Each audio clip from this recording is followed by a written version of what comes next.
वक्फ संशोधन कानून जो पार्लियामेंट से भाजपा ने जबरन पास करवा लिया, ये हमारे देश के लिए शर्मनाक थी।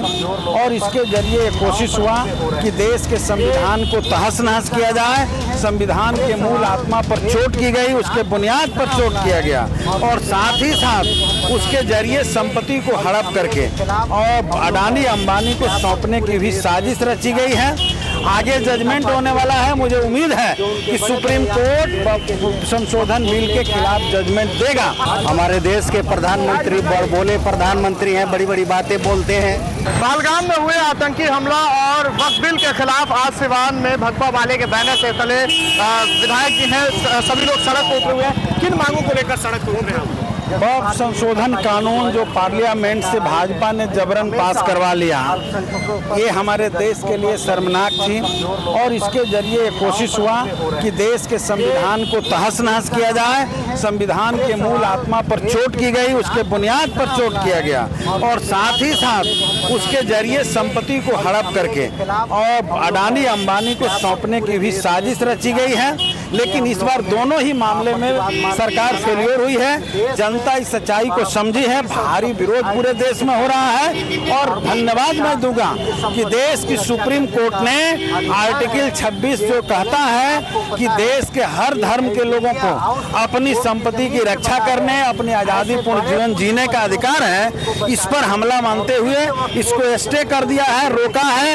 आगे जजमेंट होने वाला है, मुझे उम्मीद है कि सुप्रीम कोर्ट संशोधन बिल के खिलाफ जजमेंट देगा और मैं मांग करता हूं कि इसको रद्द किया जाना चाहिए और धार्मिक आजादी पर जो हमला है, इस जो करने वाले लोग हैं उस पर कार्रवाई होनी चाहिए। पहलगाम में आतंकी हमला जो हुए उसे भी जात पात का रंग दे करके, धर्म का रंग दे करके इस तरह की चर्चा। देखिए, पहलगाम की जो घटना हुई एक देश के लिए शर्मनाक घटना है। इसकी कड़ी शब्दों में मैं निंदा भी करता हूं और ये घटना हमारी सरकार की एक बड़ी चूक नहीं, एक आपराधिक लापरवाही का परिणाम है। सरकार को इसे स्वीकार करना चाहिए और आतंकवादियों पर कड़ी कार्रवाई होनी चाहिए।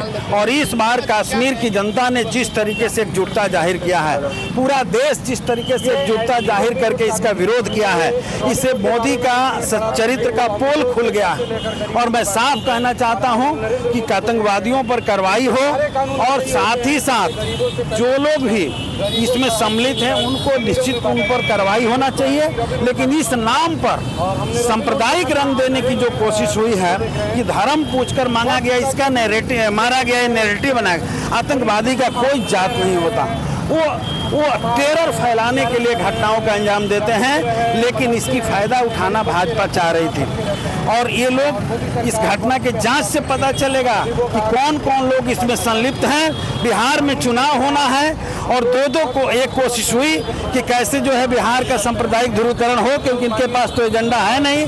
और इसकी भी जांच से पता चलेगा कि इसमें किन शक्तियों का हाथ है। और मैं समझता हूं कि जो कुछ भी हुआ कार्रवाई हो और ये सरकार ये कार्रवाई करने से बाज आ रही है और कुल मिलाकर इसका अवसर के रूप में इस्तेमाल करना चाहती है। शर्मनाक।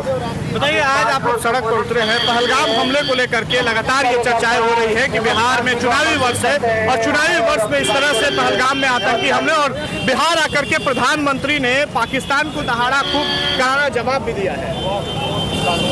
आप इस बात को समझ सकते हैं कि बारिश सिवान में होगी तो पटना में छाता लगाने से कुछ मतलब नहीं है। हमारे देश के प्रधानमंत्री बड़बोले प्रधानमंत्री हैं, बड़ी बड़ी बातें बोलते हैं।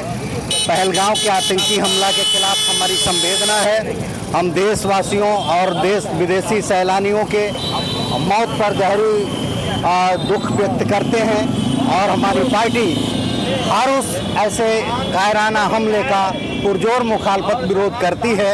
लेकिन देश के प्रधानमंत्री को जहां ऐसे हमले के खिलाफ संवेदना व्यक्त करनी चाहिए, वहां आके मधुबनी में चुनावी सभा को संबोधित कर रहे हैं और देश में एक जाति विशेष को, माइनॉरिटी को टारगेट करके वो भाषण दे रहे हैं। इसलिए मैं कह रहा हूँ कि ये देश साझी शहादत, साझी विरासत की है। हिंदू मुसलमानों ने इस देश को, भारत माता को, हिंदुस्तान को अपना माता समझा और आज़ादी की लड़ाई 90 वर्षों तक लड़ के देश को आज़ाद कराया।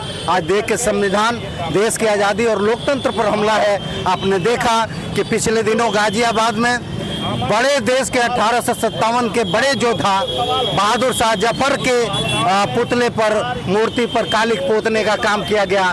पूरे देश नहीं, पूरे दुनिया में इसकी मुखालफत हुआ, विरोध हुआ।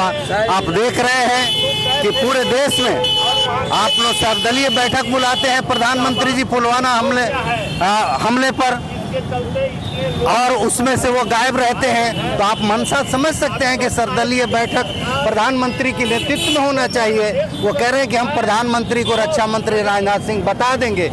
तो देश से ऊपर कुछ नहीं होता। देश पर आतंकी हमले हैं, आतंकियों पर बेशक कार्रवाई होनी चाहिए, लेकिन आतंकवादियों के नाम पर, जाति और धर्म के नाम पर उसको दूसरी तरफ मोड़ ले और देश में सांप्रदायिक उन्माद भड़काने के काम, ये कायराना बात है। और भारतीय जनता पार्टी और नरेंद्र मोदी के इस बात से हम इत्तेफाक नहीं रखते, हम उसका विरोध करते हैं और मारे गए सैलानियों के प्रति, उनके परिवार के प्रति गहरी संवेदना व्यक्त करते हैं और उसका पुरजोर मुखालफत। भाकपा माले के बैनर के तले आप लोग सड़क पर उतरे हैं वक्फ बिल के खिलाफ और पहलगाम में आतंकी हमला जो हुआ इसके खिलाफ, क्या कुछ कहेंगे? यही कहूँगा कि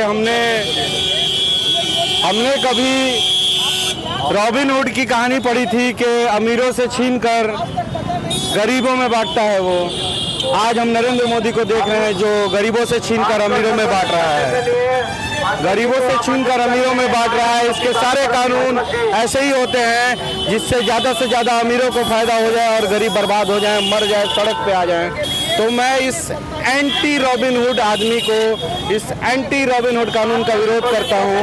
और ये मुस्लिम समाज सुप्रीम कोर्ट पे भरोसा करती है, इसलिए सुप्रीम कोर्ट के जजमेंट का इंतजार कर रही है। अगर सुप्रीम कोर्ट का जजमेंट खिलाफ आता है तो पूर्ण रूप से आंदोलन करेगी मुस्लिम समाज और कई हजार शाहीनबाग आपको देखने को मिलेंगे जब तक ये कानून वापस नहीं होगा। देखिए ये तस्वीर जो है हम सिवान के जेपी चौक से आपको दिखा रहे थे। भाकपा माले के बैनर के तले आज जो है लोग सड़क पर उतरे हुए हैं और सरकार के खिलाफ नारेबाजी की जा रही है।